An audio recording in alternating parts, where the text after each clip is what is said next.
అదే RTV app వార్తల్ని క్షణాల్లో చదివే అవకాశం ఉంటుంది. ఒక న్యూస్ పేపర్, ఒక టెలివిజన్ ఛానల్ మీ చేతుల్లో ఎప్పుడూ ఉంటాయి. నమస్తే అండి, నేను మనోజ్ కుమార్, మహబూబ్ నగర్ జిల్లా ఆహార భద్రత అధికారి ఇన్ఛార్జిగా ఉన్నాను. ఈరోజు మన మహబూబ్ నగర్ పట్టణంలో మన ఈ హాట్ చిప్స్ తయారు చేసే యూనిట్లు, అలాగే రీటైల్ సెంటర్స్, ఇలాగే కొన్ని హోటల్స్ కూడా చెక్ చేయడం జరిగింది.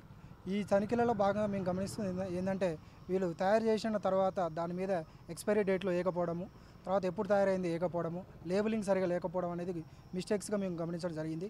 అట్లనే ఇప్పుడు ఒక మన భవానీ అనే హాట్ చిప్స్ సెంటర్స్ దగ్గర కొన్ని మిస్ బ్రాండ్గా ఐటమ్ గుర్తించడం జరిగింది. దాన్ని ఆ ప్రోడక్ట్ని కూడా సీజ్ చేయడం జరిగింది. అలాగే అటువంటి ప్రోడక్ట్ క్వాలిటీ మంచిగా ఉందా లేదా అని చెప్పేసి కూడా మన ప్రొడక్ట్స్ని సేకరించడం జరిగింది. వాటిని ల్యాబ్కి పంపించడం జరుగుతుంది. అటువంటి దాటిలో కల్తీ నాసిరకం అని తేలితే కనుక వారి మీద చట్టపరమైన కేసు బుక్ చేసి వాళ్ళని చట్టపరంగా యాక్షన్ తీసుకోబడుతుంది. అంటే మీరు ఎంత కల్తీ మాల్ని సీల్ చేశారు?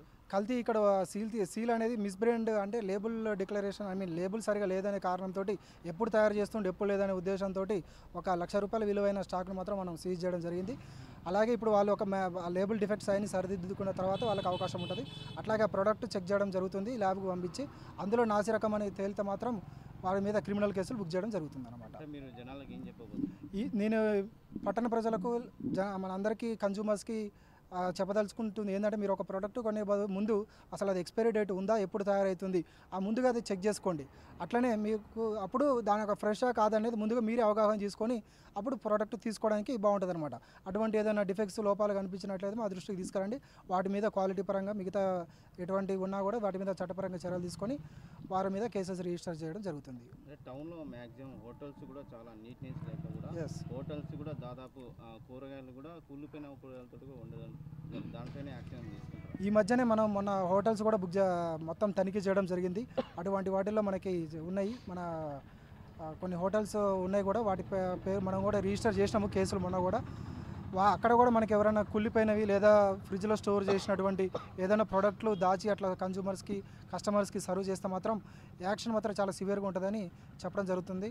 అదేవిధంగా ఇంకా ఎటువంటి చర్యలకు పాల్పడినా కూడా వారికి కస్టమర్ ఆరోగ్యానికి సంబంధించి చర్యలు తీసుకోబడతాయి అని మీకు చెప్పదలుచుకున్నాను.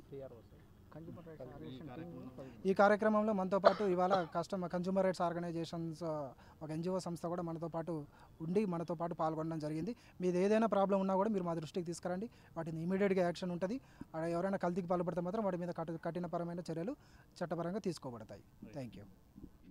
ఈరోజు ఏదైతే ఫుడ్ పైన రైడ్ జరగడం జరిగింది, ఫుడ్ ఇన్స్పెక్టర్ గారి ఆధ్వర్యంలో కన్జ్యూమర్ రైట్స్ ఆర్గనైజేషన్ మహబూబ్నగర్ తరపునుంచి ఆ టీం అందులో పాల్గొని ఎక్కడైతే ఈ నాసిరకమైన ఫుడ్ కానీ ఏదే కానీ ఉంది దానిపైన కూడా బాగా దృష్టి పెట్టి జరగడం. ఎప్పుడంటే 10th క్లాస్ అయిపోయింది, కాలేజీకి పోవడానికి పిల్లలు ఏదైతే వేరే ప్రదేశాలకు వెళ్తున్నారు, ఆ విధంగా వాళ్ళకి ఎక్కువ ఫుడ్ సప్లై అవకాశం ఉంటుంది ఈ టైంలో. దానిపైన బాగా కన్జ్యూమర్ నుంచి వాళ్ళ దృష్టిపై పెట్టి మనోజ్ సార్ని పిలిపించి చేపించడం జరుగుతుంది. కావున ప్రజలకు తెలియజేయడం ఏమనగా, ఇలాంటి ఫుడ్ తీసుకునేటప్పుడు ఏదైనా రీసేల్ తీసుకునేటప్పుడు దాని మీద మ్యానుఫ్యాక్చర్ డేటు ఏదైతే ఉంది దాన్ని చెక్ చేసి తీసుకోవాలి. ఇంకోటి, ఏ ఇబ్బంది ఉన్నా సరే మీకు అందుబాటులో consumer rights organisation Mahabubnagar district తరఫు నుంచి ఉంది. దానికి ఏ విధంగా మీరు రిపోర్ట్ చేస్తే దాన్ని పై అధికారులకు తెలియపరిచి ఆ విధంగా మంచి జరగాలని చెప్పి. మరిన్ని వీడియోస్ కోసం ఛానల్ ని సబ్స్క్రైబ్ చేయండి, లేటెస్ట్ అప్డేట్స్ కోసం వాట్సాప్ ఛానల్ ని ఫాలో చేయండి, అండ్ లింక్ డిస్క్రిప్షన్ లో ఉంది.